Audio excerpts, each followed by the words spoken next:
কারো বিয়ে যদি হয় 2017 সালে, বাচ্চা হয় 15 সালে, তাহলে ব্যাপারটা কেমন ঘটবে?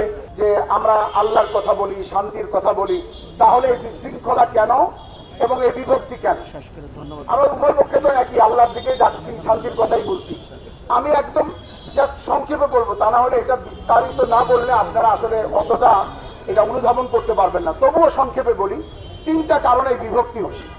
মৌলানা সাদ সাহেব প্রথম যে কাজটি করেছেন, এটা তবলিগের ফ্যামিলিগত ব্যাপার। সেটা হলো উনি না, প্রথম ব্যাপার যেটা ছিল সেটা হলো উনি মশওয়ারার বাইরে কাজ করছেন, তখন ওলামা একরাম জানতে পারেন নাই, কিছু বলেনও নাই। দ্বিতীয় কাজ, উনি যে মশওয়ারা মানে পরামর্শ কেন্দ্রিক কাজটা চালানো, উনি তা না করে নিজস্ব ব্যক্তিক মতামতের উপরে, একনায়কতন্ত্রের উপরে কাজটা চালিয়েছেন। এখানে আমাদের ভিতরে তখন কানা ঘুষা অথবা কষ্ট ছিল, ওলামা একরাম এটা জানতেনও না, এজন্য তারা কিছু বলেনও না।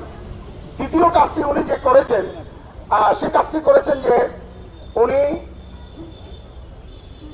শরীয়ত বহির্ভূত কিছু বক্তব্য প্রদান শুরু করছেন। না, এটাও তৃতীয়ত যাই। দ্বিতীয় হলো উনি নিজেকে আমির দাবি করছেন। জি, উনি নিজেকে আমির দাবি করছেন। তো এই যে নিজেকে আমির দাবি করলেন, এটার পিছনে একটা ইতিহাস আছে যে উনি আমির হওয়াটা কোনো যুক্তিযুক্ত কোনো পরামর্শ কোথাও হয়নি। আমি এটাও বলে দিই, তারা আপনাদেরকে বলতে পারে যে আমাদের একটা পরামর্শ হয়েছে কবে, 2017 সালে।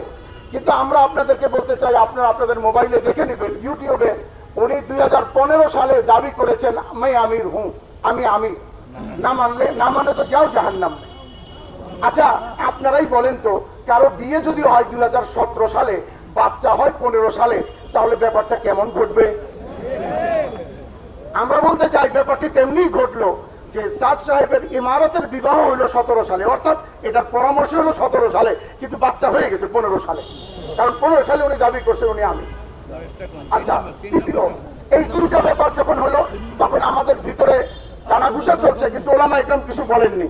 3 নম্বর বিষয় যখন আসছে, উনি শরীয়ত এবং জমহুর ওলামা একরামের বিপক্ষে গিয়ে এমন কিছু বক্তব্য প্রদান শুরু করলেন যেখানে ওলামা একরাম চুপ থাকতে পারেন না।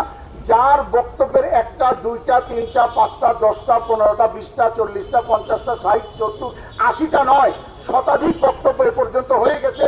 সর্বশেষ লাস্ট রিলিজ করছেন ডিসেম্বর মাসে, এই যখন হামলা চলে, তখন তিনি ভারতের একটা স্থানে কথা বলেছেন যে একমাত্র তবলিগের মধ্যে খরচ করা ছাড়া অন্য কোথাও খরচ করা সুন্নতের খেলাফ। এটা লাস্ট রিলিজ হয়েছে ওনার।